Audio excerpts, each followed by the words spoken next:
一到每晚，旺角行人專用區就會變成一班創作者、表演者嘅世界，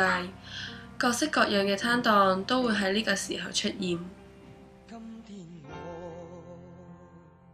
我依家同朋友每晚會喺旺角嘅行人專用區度擺檔賣明信片同埋襟章。雖然收入唔係好穩定啊，但係始終都係賣自己創作嘅嘢，所以嗰個成功感啊、滿足感都會好高咯。因為我哋係賣明信片嘅，所以好多時候都會同一啲遊客會傾偈啊咁樣咯，都會好感受到佢哋嗰種去旅行嘅喜悅啊咁樣。最困難嘅地方其實係點樣可以令到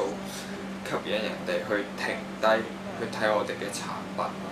因為香港人始終佢哋嘅步伐太快，要令佢哋停低去睇一樣嘢都會係一種好難嘅事咯。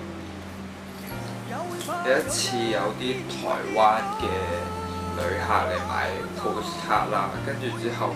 咁啱我又啱去完台灣。大家就會喺度傾偈啊咁樣，跟住就喺條街度咁大家喺度傾偈，咁當咗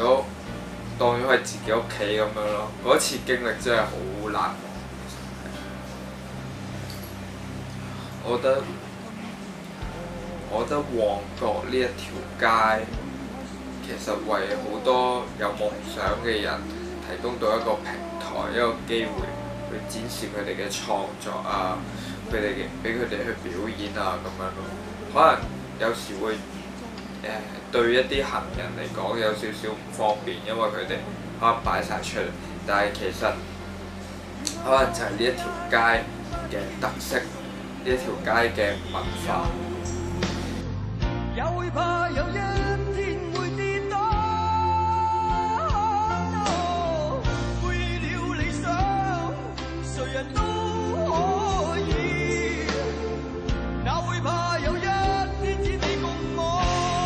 或者